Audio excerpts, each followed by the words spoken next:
সুপ্রিয়ার গর্ভে নষ্ট হয়েছিল উত্তমের সন্তান। নাম রেখেছিলেন ভ্রমর।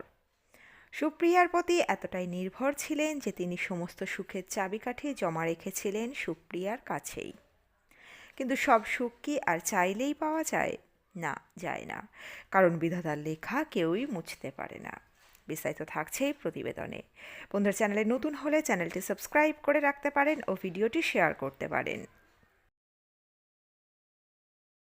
একসময় উত্তমকে ভালোবাসার জন্য সুপ্রিয়া দেবীকে শুনতে হয়েছিল নানা কটূক্তি। নিন্দুকেরা তো তাকে উত্তমের রক্ষিতা বলতেও পিছপা হয়নি।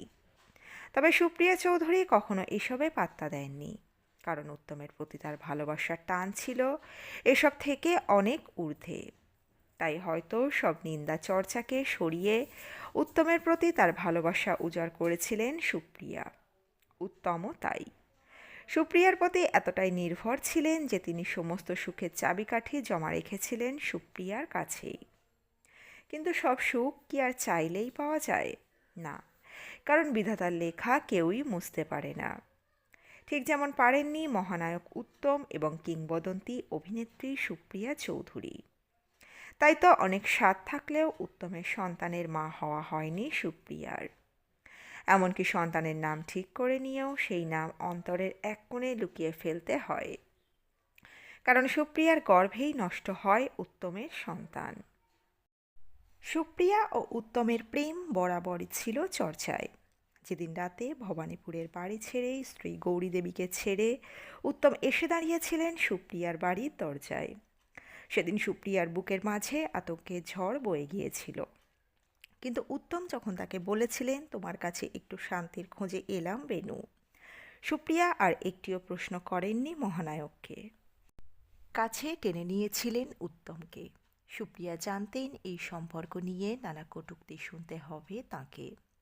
যতদিন উত্তম সুপ্রিয়া বেঁচে ছিলেন ততদিনই শুনেছেন তারা নানা কথা। কিন্তু তাদের ভালোবাসা এসবের থেকে ঊর্ধ্বে ছিল। আর তাই তো তাদের সেই প্রেমের একমাত্র চিহ্ন যখন নষ্ট হয়ে যায়, মারাত্মকভাবে ভেঙে পড়েছিলেন উত্তম ও সুপ্রিয়া। আচমকা থমকে গিয়েছিল তাঁদের জীবন। ঘটনাটি বেশ কয়েক বছর আগের। পরিচালক ঋতুপর্ণ ঘোষ তখন বেঁচে রয়েছেন। ঋতুপর্ণর সঙ্গে জুটি বেঁধে অচেনা উত্তম নামের এক অনুষ্ঠানে দায়িত্বভার কাঁধে পড়ে চন্দ্রবিন্দুর অনিন্দ্য চট্টোপাধ্যায়ের। সেই অনুষ্ঠানে হাজির হয়েছিলেন উত্তম কুমারের কাছের মানুষরা। হাজির হয়েছিলেন সুপ্রিয়া চৌধুরীও। উত্তমের মৃত্যুর পর সেভাবে কখনোই মুখ খোলেননি সুপ্রিয়া। তবে ঋতুপর্ণ ঘোষ ও অনিন্দ্য চট্টোপাধ্যায়ের অচেনা উত্তম অনুষ্ঠানে এসে উত্তমের সম্পর্কে বলতে গিয়ে এমন এক কথা বলেছিলেন সুপ্রিয়া দেবী যা শুনে থমকে গিয়েছিল সবাই। ক্যামেরা চলছে, স্পটলাইটের নিচে তখন সুপ্রিয়া দেবী উত্তমের স্মৃতিতে বুঁদ। কখনো চোখ ছলছল, কখনো উত্তম ও তার জীবনের অধ্যায়কে সামনে রেখে উজ্জ্বল হাসি। কিন্তু হঠাৎই যেন সেই হাসি ম্লান হয়ে গেল সুপ্রিয়ার। কোনো প্রশ্ন না করতেই সুপ্রিয়া বলে ওঠেন তাঁর আর উত্তমের এক সন্তান হওয়ার কথা ছিল। সুপ্রিয়ার মুখে কথা শুনে সেদিন চমকে গিয়েছিল সবাই। কিন্তু সুপ্রিয়া দেবী কিছুটা থমকে গেলেন। এরপর জানালেন সেই সন্তান তার গর্ভেই নষ্ট হয়ে যায়। সুপ্রিয়া যেন সেদিন প্রস্তুত ছিলেন না এ কথা প্রকাশ্যে আনার জন্য, কিন্তু উত্তম আবেগের বশে বলে ফেলেছিলেন সেদিন। আর সেই আবেগকে সঙ্গে নিয়েই তিনি জানিয়েছিলেন উত্তম আগে থেকেই ভেবে রেখেছিলেন সেই সন্তানের নাম ভেবে রেখেছিলেন তার নাম দেবেন ভ্রমর। সেদিনের থেকে বেশ কিছু আর বলতে চাননি সুপ্রিয়া দেবী, বরং এই কথার পরেই দীর্ঘ নিঃশ্বাস ফেলে উত্তমের জীবনের অন্যান্য অধ্যায়গুলিকে দর্শকের সামনে নিয়ে আসেন তিনি। কিন্তু সেদিন সুপ্রিয়া সেই শব্দবাক্য, সন্তানের খবর যেন প্রতিধ্বনি হয়ে বারবার ফিরে এসেছিল সেখানে উপস্থিত প্রত্যেকটি মানুষের মনে। উত্তম কুমার, তিনি বাঙালির মহানায়ক। আজও বাঙালির কাছে তিনি সেরা রোমান্টিক হিরো। এখনও মহিলা মহলে সুপুরুষদের নিয়ে আলোচনা চক্র বসলে উত্তমই হয়ে ওঠেন আলোচনার মধ্যমণি। তার হাসি, কথা বলা, নেশা ধরানো চাউনিতে আজও মাতাল হয়ে যায় সুন্দরীরা। উত্তম যখন সিনে পর্দায় ঝড় তুলছেন, নানা বিনোদন ম্যাগাজিনের প্রচ্ছদে জায়গা করে নিচ্ছেন, তখন উত্তমকে নিয়ে আধুনিকাদের মনে জেগে উঠত নানা ফ্যান্টাসি। প্রেমিক উত্তম কেমন হতেন, কেমন হতো তার আদর, তা নিয়ে কৌতূহল ফিসফাসের শেষ ছিল না। কারণ মনে মনে সবাই তো চাইতেন উত্তমের মতো প্রেমিক, উত্তমের মতো জীবনসঙ্গী। কিন্তু সিনে পর্দার সেই প্রেমিক উত্তম কি বাস্তবেও দারুণ প্রেমিক ছিলেন? সত্যিই কি তার চোখে ধরা পড়ত প্রেমের প্রতিটি রং? উত্তমের ঠিক কোন ম্যাজিকে বুঁদ হয়ে থাকতো নারীদের মন? না, এই প্রশ্নের উত্তর বারবার মহানায়কের কাছে রাখা হলেও সদুত্তর পাওয়া যায়নি। বরং উল্টে উত্তমই তার প্রিয় বেনু অর্থাৎ সুপ্রিয়া চৌধুরীকে জিজ্ঞাসা করেছিলেন, হ্যাঁ গো বেনু, আমাকে মেয়েরা এত ভালোবাসে কেন? সময়টা 70 দশকের মাঝামাঝি। বেশ কয়েকটি ছবির শুটিং শেষ করে তখন কিছুদিনের বিশ্রামে রয়েছেন উত্তম কুমার। ময়রা স্ট্রিটের বাড়িতেই সুপ্রিয়ার সঙ্গে সুন্দর মুহূর্ত কাটাচ্ছিলেন তিনি। কিন্তু মহানায়কের কি আর বিরাম আছে? শুটিং শেষ হলেও তার বাড়িতে নিত্য সাংবাদিকদের যাওয়া আসা লেগেই থাকত।